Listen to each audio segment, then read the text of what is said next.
महाराष्ट्रातील मराठा समाजाच्या समाज सैनिक या वधूवर सूचक मेळाव्याला जे आपल्यामध्ये नुकतंच आपल्याला मार्गदर्शन करून गेले ते मराठा समाजाचे उद्योजक संतोषजी कावले साहेब, या कार्यक्रमाला आवर्जून उपस्थित असलेले निवृत्त न्यायाधीश ढोले साहेब, या कार्यक्रमाचे प्रमुख अतिथी संदीप पाटील सत्कार, मुरली अण्णा चौधरी, त्याचबरोबर सुनील देशमुख साहेब, बाबुराव टकले, कृष्ण घोडके, शिवाजीराव निकम, वरुण भैया पात्रीकर, राम शिरसाट, प्रतिभाताई पाटील जगताप, रंजनाताई भाऊसाहेब काळे, प्रभाकर गायकवाड, अंकुशराव मुंडके, ज्ञानेश्वर गायकवाड, मनोहर पाटील वडदे, अशोकराव गायकवाड, संदीपराव चव्हाण आणि सुभाषराव कोंटे, पोपटराव सपकाळ आणि ज्यांनी नुकतंच आपल्यासमोर प्रस्तावित केलं ते या कार्यक्रमाचे आयोजक भाऊसाहेबजी काळे आणि उपस्थित या सर्वांनी आपल्याला आवाहन केले की या वधूवर सूचक मेळाव्यात आपला मुलगा, आपली मुलगी या ठिकाणी घेऊन यावं, नाव नोंदवावं आणि काही आपलं पुढचं सोयरीक जुळत असेल तर ती जुळवावी यासाठी आलेले सर्व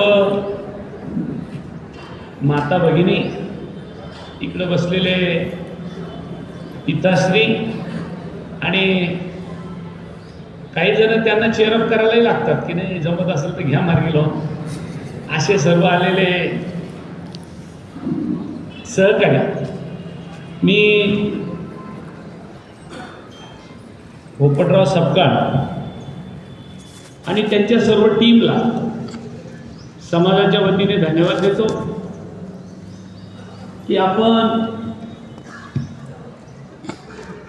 गेल्या 33 वर्षापासून हा उपक्रम राबवत आहे.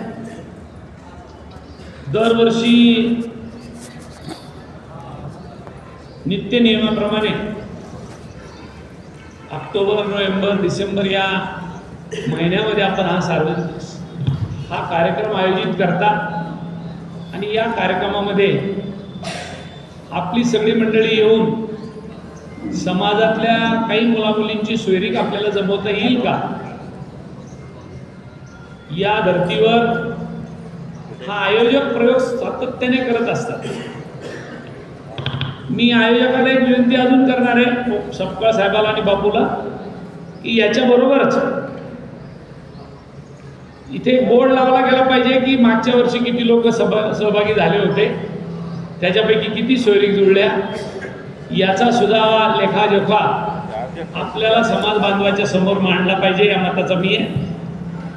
आणि मागच्या वेळेला मी बोललो होतो की याच्याबरोबरच आपण हळूहळू आता सामुदायिक विवाहाची संकल्पना सुद्धा आपण आता रुजवली पाहिजे. ज्याच्याकडे 4 पैसे त्यांनी लग्न जरूर करावं, परंतु त्याच्याबरोबरच अजून काही सामुदायिक विवाह आपल्यासोबत करता येतील का, याचा सुद्धा विचार आपण मंडळीने करायची गरज आहे. आपल्याकडे एक पद्धत आहे, मुलीचं लग्न करायचं असेल तर आपल्या सगळ्या मित्रपरिवाराला, पाहुण्याला सांगितलं जातं यावर्षी आपल्याला मुलीचं लग्न करायचं आहे बरं का. सगळ्याकडे बायोडाटा जातो, सगळेजण चर्चा करतात, अमुकची मुलगी आहे, लग्नाला आहे बरं का. पण हेच जर मुलाचं लग्न करायचं असेल तर डायरेक्ट गडी मुलाचे वडील पत्रिकाच घेऊन येतात, ते काही सांगतच नाही आपल्या पोराचं लग्न पण करायचं होतं. मग मी कधी कधी त्यांना विचारत असतो, असं का करता आपण, मग ते सांगत नाही. पण हळूच कळतं की तुमच्यासारख्याला सांगून कुठं आमचा हुंडा कमी करून घेता. काही काही मंडळीला तशी सुद्धा अपेक्षा असते, सगळे नाही इथं बसलेल्यापैकी बोलत नाही, आमच्या गावचे बोलत.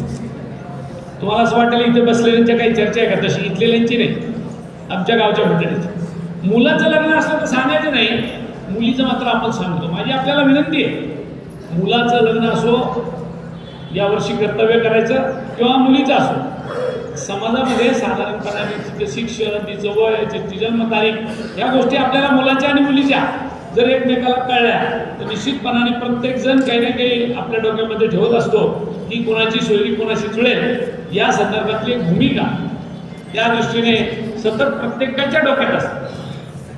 आमच्याकडे भाऊसाहेबाकडे सातत्याने बायोडाटा येत असतात.